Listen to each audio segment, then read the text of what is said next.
India కూటమిలో సీట్ల పంపకానికి ముందే చీలికలు పెరిగిపోతున్నాయి. ఇప్పటికే టీఎంసీ అధినేత్రి తప్పుకుంటున్నట్లుగా ప్రకటించింది. తాజాగా ఆప్ కూడా అవుట్ అయింది.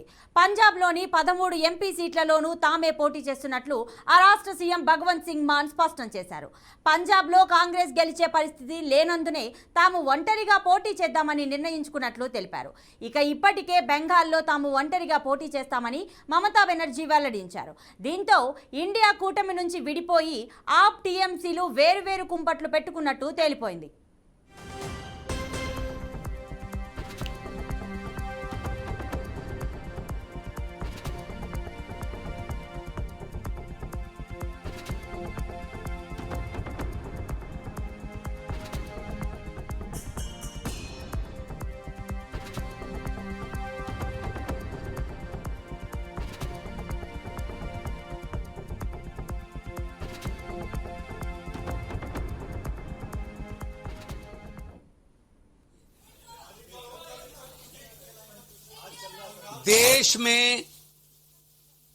देश में पंजाब बनेगा हीरो।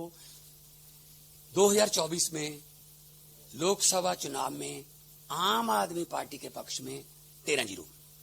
कितनी बार कहलाओगे मेरे से ये? देश में पंजाब बनेगा हीरो। 2024 में लोकसभा चुनाव में आम आदमी पार्टी के पक्ष में 13-0। कितनी बार कहलाओगे मेरे से ये? देश में पंजाब बनेगा हीरो। 2024 में लोकसभा चुनाव में आम आदमी पार्टी के पक्ष में 13-0। कितनी बार कहलाओगे मेरे से ये? देश में पंजाब बनेगा हीरो।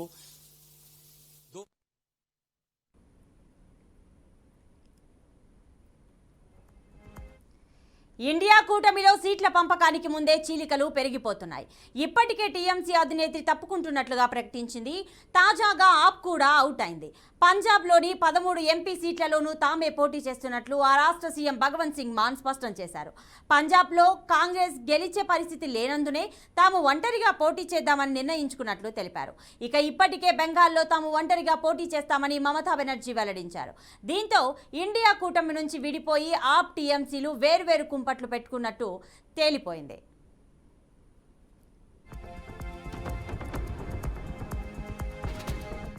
ఇక ఇదే అంశానికి సంబంధించిన పూర్తి డీటెయిల్స్ మా ప్రతినిధి అశోక్ అందిస్తారు. అశోక్, చెప్పండి.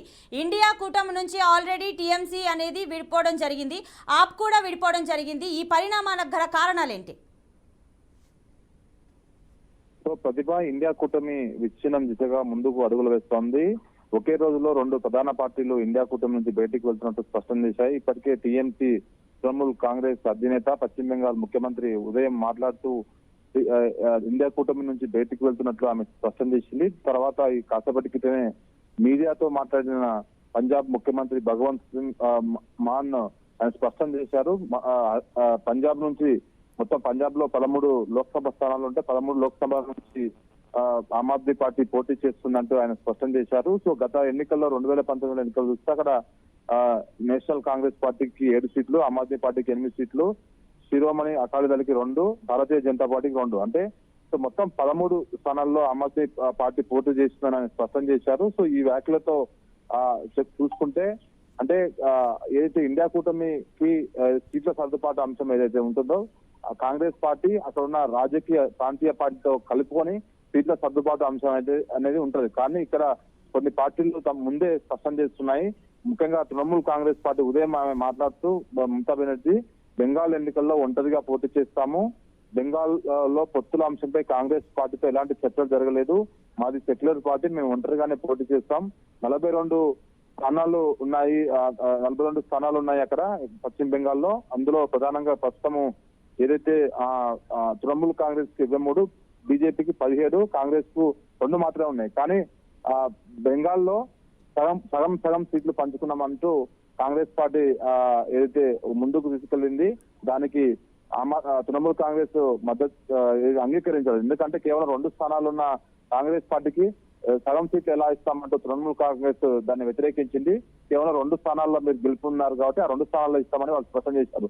సో ఈ నేపథ్యంలోనే ఈ వ్యవహారం అంతా బయటికి రావడంతో వాళ్ళు కూటమి నుంచి బయటికి రావాలని చూస్తున్నారు. సో ఎట్టి పరిస్థితుల్లో కూటమిలో ఉండే అవకాశం అయితే కనిపించలేదు. ఎందుకంటే కాంగ్రెస్ పార్టీకి ప్రత్యామ్నాయంగా దేశవ్యాప్తంగా ఆమ్ ఆద్మీ పార్టీ ఎదగాలని చూస్తుంది. అందులో భాగంగానే 2 రాష్ట్రాల్లో అధికారంలో ఉంది, ఒకటి ఢిల్లీ, మరొకటి పంజాబ్ లో. సో ఇంకా మిగతా రాష్ట్రాల్లో కూడా పోటీ చేసింది, మధ్యప్రదేశ్ లో మొన్న, గోవాలో పోటీ చేసింది. సో కాబట్టి అలాంటి రాష్ట్రాల్లో పొత్తుల వ్యవహారం పైన ఒక కొలిక్కి రావడం లేదు. సో కాంగ్రెస్ పార్టీకి ధీటుగా ఎదగాలని ఆమ్ ఆద్మీ పార్టీ చూస్తుంది కాబట్టి ఇది భగవంత్ మాన్ సొంత నిర్ణయం కాదు, ఇది ఆప్ కన్వీనర్ అరవింద్ కేజ్రీవాల్ నిర్ణయం తర్వాతనే ఆయన ఈ మీడియా ముఖంగా ఆయన మాట్లాడి తెలుస్తుంది. సో ఓవరాల్ గా ఇది ఒక ఇండియా కూటమికి ఒక పెద్ద షాక్ అని చెప్పుకోవచ్చు. ఎందుకంటే ఇండియా కూటమి ఏర్పాటు తర్వాత 5 రాష్ట్రాల ఎలక్షన్స్ ఏర్పడ్డాయి. ముఖ్యంగా మధ్యప్రదేశ్, రాజస్థాన్, ఛత్తీస్గఢ్ ఎలక్షన్ లో ఇండియా కూటమి సభ్యులను కలుపుకోకుండా, ఆ పార్టీలను కలుపుకోకుండా ఏకపక్షంగా కాంగ్రెస్ పార్టీ వెళ్ళింది. సో అందుకోసమే కాంగ్రెస్ పార్టీకి భిన్నమైన ఫలితాలు వచ్చాయంటూ తృణమూల్ కాంగ్రెస్ అధినేత మమతా బెనర్జీ లాంటి వాళ్ళు కూడా వ్యాఖ్యానించారు, సో విమర్శించారు. సో కాబట్టి ఇప్పుడు ఉత్తరప్రదేశ్ చూసుకుంటే ఉత్తరప్రదేశ్ లో సమాజ్వాదీ పార్టీ, బీజేపీ చాలా స్ట్రాంగ్ గా ఉన్నాయి. సో కాబట్టి అలాంటి రాష్ట్రాల్లో కాంగ్రెస్ పార్టీకి ఎక్కువ సీట్లు ఇవ్వడం వల్ల సమాజ్వాదీ పార్టీకి నష్టం జరుగుతుందని సమాజ్వాదీ పార్టీ నాయకులు కూడా వ్యాఖ్యానిస్తున్నారు. కాబట్టి చాలా రాష్ట్రాల్లో ప్రాంతీయ పార్టీలు చాలా బలంగా ఉన్నాయి, కాంగ్రెస్ పార్టీ వీక్ ఉంది. సో అలాంటి రాష్ట్రాల్లో ప్రాంతీయ పార్టీ కాంగ్రెస్ పార్టీకి ఎక్కువ సీట్లు ఇవ్వడం వల్ల తమకు నష్టం జరుగుతుందంటూ ప్రాంతీయ పార్టీలో ఒక నిర్ణయానికి వచ్చినట్టు తెలుస్తుంది. సో ఇది ఇండియా కూటమి ఇప్పటికే సీట్ల సర్దుబాటు అంశంపై ఒక కమిటీ వేసింది. సో కమిటీ ఒక నిర్ణయానికి రాకముందే ప్రధాన పార్టీలైన తృణమూల్ కాంగ్రెస్ పార్టీ బయటికి వెళ్ళడం, తర్వాత ఆమ్ ఆద్మీ పార్టీ బయటికి వెళ్ళడం పట్ల చూస్తుంటే ఇక మిగతా పార్టీలు ఏ విధంగా స్పందిస్తాయని మాత్రం వేచి చూడాల్సిన అవసరం ఉంది. Right Ashok, thanks for the details.